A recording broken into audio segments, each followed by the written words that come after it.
Pai do Senhor, para todo o povo de Deus, mais um vídeo aqui no nosso canal. E hoje, mais uma vez, vamos tratar de um tema muito polêmico. O tema de hoje é referente ao apóstolo São Paulo. Paulo era casado, solteiro, viúvo ou divorciado? Como era a questão sentimental de Paulo, podemos assim dizer, a vida matrimonial, conjugal do apóstolo São Paulo? Será que ele era casado, era solteiro, viúvo ou divorciado? Então, para falarmos desse assunto, eu quero ler um texto bíblico da palavra de Deus, que está na primeira epístola de Paulo aos Coríntios, capítulo 7, versículos 7 e 8. Mas antes eu quero pedir a você que gosta desse tipo de conteúdo, quem sabe você que chegou aqui agora pela primeira vez, está vendo esse vídeo, conhecendo o nosso canal, então eu quero pedir que você se inscreva aqui embaixo, clica no sininho para receber as notificações, dá aquele like, comenta também aqui embaixo o que você acha a respeito do apóstolo São Paulo, qual a sua opinião, a respeito do que realmente aconteceu com o apóstolo São Paulo, relacionado à sua vida matrimonial, se ele era casado, solteiro, viúvo ou até mesmo divorciado, ok? Então vamos lá, 1 Coríntios capítulo 7, versículos 7 e 8, diz assim a palavra de Deus. Digo, porém, aos solteiros e às viúvas, que lhes é bom se ficarem como eu, mas se não podem conter-se, casem-se, porque é melhor casar do que abrasar-se. Então aqui, na primeira carta de Paulo aos Coríntios, no capítulo 7, nesses versículos, nós entendemos que Paulo, naquele momento, não era casado, não tinha uma esposa, e ele até de certa forma, Paulo diz que seria bom que os solteiros ficassem como ele era, sem mulher. Por que Paulo diz isso?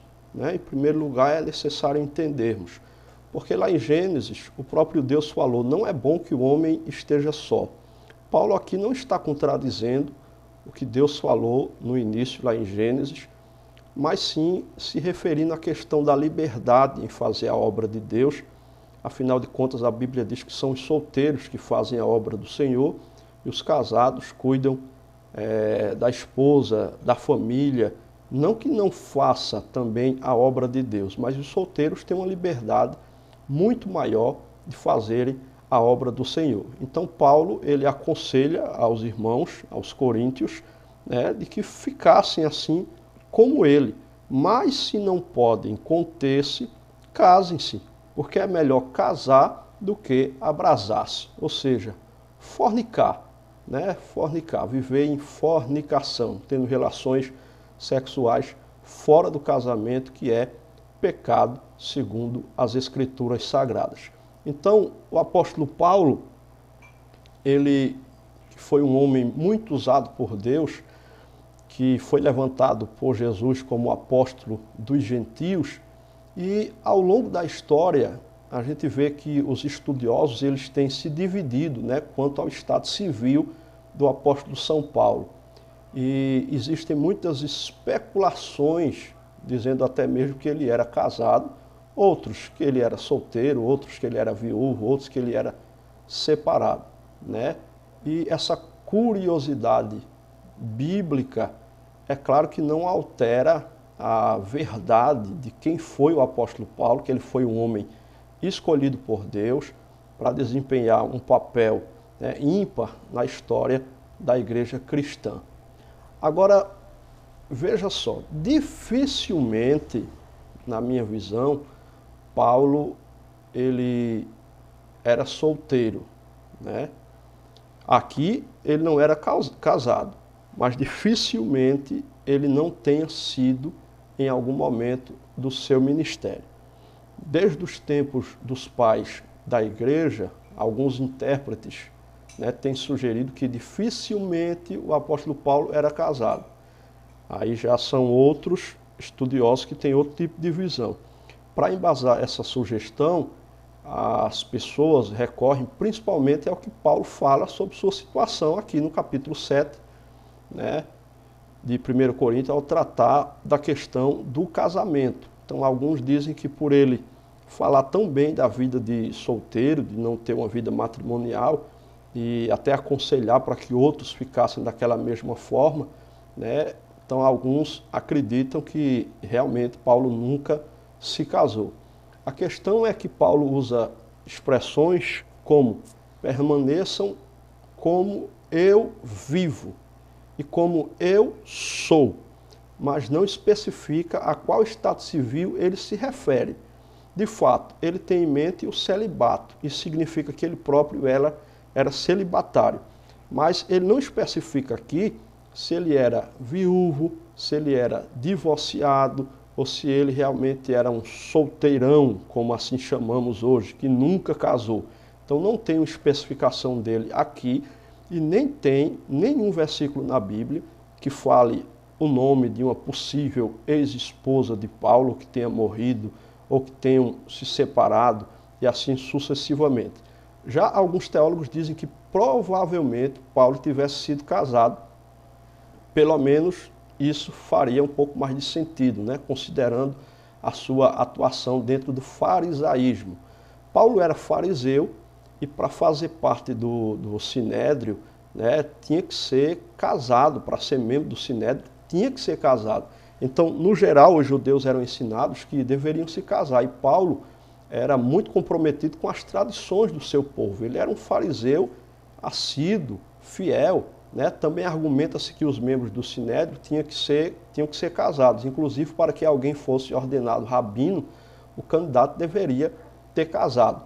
E não era comum, né, venhamos nós, um homem na idade de Paulo estar sem nunca ter casado na vida, né? O mais comum era que aos 18 anos, um judeu que queria ingressar em meio aos fariseus, né, ele já se casasse, já se envolvesse em um matrimônio. Então não é comum que Paulo fosse solteiro, né, e nunca tivesse casado. Então o que mais se acredita, e o que eu mais acredito, é que possivelmente Paulo, em algum momento da sua vida, ele foi casado sim. Agora, o que aconteceu? Né? Houve um divórcio, houve a morte da possível esposa de Paulo. Surge essas questões aqui, como alguém que não era casado, como é que poderia demonstrar ter um conhecimento, como Paulo tinha, a respeito de casamento, né? A respeito até mesmo de sexualidade? Como é que alguém que nunca casou conhecia tão bem de casamento e de sexo como o apóstolo Paulo? Por exemplo, aqui mesmo, na primeira carta aos Coríntios, no capítulo 7, veja que no versículo 1 ele vai dizer assim: ora, quanto às coisas que me escrevestes, bom seria que o homem não tocasse em mulher, mas por causa da prostituição, está no versículo 2, cada um tem a sua própria mulher e cada um tem o seu próprio marido. Veja o versículo 3, o que ele vai dizer: o marido pague à mulher a devida benevolência e da mesma sorte a mulher ao marido. Então aqui Paulo já vai falar de sexo, da questão da sexualidade, que o marido deve pagar à mulher a devida benevolência e da mesma sorte a mulher ao marido. Ele está falando de relação sexual. A mulher não tem poder sobre o seu próprio corpo, mas tem o marido, e também da mesma maneira o marido não tem poder sobre o seu próprio corpo, mas tem a mulher. Não vos defraudeis um ao outro, eu já estou no versículo 5 do capítulo 7 da primeira carta aos Coríntios, não vos defraudeis um ao outro, senão por consentimento mútuo, por algum tempo, para vos aplicardes à oração, e depois ajuntai-vos outra vez, para que Satanás vos não tente pela vossa incontinência. Olha que coisa tremenda. Paulo dando uma aula sobre sexualidade para casais. Como pode alguém que nunca casou na vida ter um conhecimento tão profundo a respeito da vida sexual de um casal e aconselhar os casais desta maneira, né? Mandando que os casais tivessem uma certa vigilância, prudência no que tange a questão sexual, não se defraudando um ao outro, senão com consentimento mútuo. Ou seja, como ele diz anteriormente, que a mulher não tem poder no seu próprio corpo, mas tem o marido, da mesma forma o marido não tem poder no seu próprio corpo, mas tem a mulher. Então ele agora vai dizer que o homem não pode privar a esposa de relações sexuais, senão para oração, para um período de oração, de consagração, mas isso tem que ser acordado entre os dois. Da mesma forma a mulher, ela não pode dizer, eu vou passar um período de oração e deixar o marido sem relações sexuais. Isso tem que ser acordado, tanto para a oração, como para qualquer outra coisa. Aí Paulo não abre nem exceção, ele diz que só para a oração. Mesmo assim, deve haver um acordo e uma permissão do cônjuge. No caso aqui, é o que Paulo deixa claro, tem que haver um consentimento mútuo. Agora ele diz, por algum tempo, para vos aplicados à oração, e depois ajuntai-vos outra vez, para que Satanás não vos tente pela vossa incontinência. Ou seja, não podem o casal passar muito tempo sem relação sexual, para que não haja uma tentação maior por causa da incontinência do casal, por causa da falta, né, do contato sexual, da intimidade do casal, já que o sexo ele é o tempero do casamento, apesar de não ser o mais importante no casamento, mas o sexo importa e muito no casamento. Não pode haver um casamento sem relação sexual, porque aí vai ser dois amigos morando dentro de uma casa, a não ser, é claro, que a idade já esteja avançada e já se cessou o libido, né, de ambos, aí é uma exceção. Então, como pode Paulo dar uma aula dessa de sexualidade se ele nunca foi casado? Se a gente ler, por exemplo, a carta aos Efésios, né, nós vamos ver também o apóstolo Paulo trazendo aqui ensinamentos poderosos para casais. No capítulo de número 5, nós encontramos isso, né? Paulo vai trazer uma aula aqui, no versículo 2, por exemplo, ele vai falar para se andar em amor, né? Como também Cristo vos amou e se entregou a si mesmo por nós, em oferta e sacrifício a Deus, em cheiro suave. No versículo 3, ele vai falar a respeito da prostituição, da avareza, no 5 da idolatria, né? Aí ele continua no 6, tal. Mas aí, quando nós vamos para o versículo 22, aí são os versículos que entram em questão sobre casamento. Quando ele fala dos deveres domésticos, ele diz, vós mulheres, sujeitai-vos a vosso marido como ao Senhor. 23, porque o marido é a cabeça da mulher, como também Cristo é a cabeça da igreja, sendo ele próprio salvador do corpo. Aí vem o versículo 24, de sorte que assim como a igreja está sujeita a Cristo, assim também as mulheres sejam em tudo sujeitas a seu marido. Versículo 25, vós maridos amai vossa mulher, como também Cristo amou a igreja, e a si mesmo se entregou por ela, para santificar, purificando-a com a lavagem da água, pela palavra. Então Paulo vem dar aqui uma aula, um ensinamento sobre sexualidade para os casais. Então, como pode, se ele nunca foi casado? Então, na minha visão, é praticamente impossível de Paulo não ter sido casado, tendo todo esse conhecimento que ele tinha a respeito de sexualidade, a respeito de casamento, aconselhando os casais como ele aconselhou. Agora, se ele era viúvo, em nenhuma parte a Bíblia explica quando e como a possível esposa dele faleceu. Se for esse o caso, então parece que provavelmente sua esposa tenha falecido antes dele ter iniciado o seu ministério, já que enquanto ele está já como apóstolo, a Bíblia não faz menção da esposa de Paulo. Se ele era divorciado, também nada é dito sobre isso nas Escrituras, apesar de que muitos comentaristas defendem que realmente existe essa possibilidade nos primeiros anos da igreja cristã. Frequentemente, uma pessoa que deixava o judaísmo e se convertia ao cristianismo acabava abandonada por seu cônjuge. A própria sinagoga pressionava o divórcio nesse tipo de situação. Então, se ele fazia parte, né, do sinédrio, se ele era um fariseu, a esposa dele com certeza também era assídua, né, e ele perseguia a igreja, como todos nós sabemos. E agora Paulo se converte, vai existir uma pressão ali por parte do Sinédrio, né, para que a sua esposa a deixasse. Isso era muito comum naquela época ali, né, no início da igreja, nos primórdios da igreja. Se converteu ao cristianismo, eles pressionavam qualquer membro do Sinédrio, qualquer fariseu, para que a sua esposa deixasse aquele que se converteu ao cristianismo ou vice-versa. E esse divórcio não era tido como pecado, muito pelo contrário, era errado para os fariseus se a pessoa permanecesse com alguém que agora se converteu ao cristianismo, já que eles acreditavam que estavam fazendo a vontade de Deus, que estavam fazendo a vontade do Senhor. Então, no meu ponto de vista, apesar de não termos uma base bíblica para bater o martelo e decidirmos e dizermos ao certo se Paulo era viúvo, se Paulo era divorciado ou se Paulo nunca casou, nós não temos, mas eu acredito, né, dentro do meu pouco conhecimento teológico, que certamente Paulo foi casado e ao se converter, certamente a sua esposa o abandonou.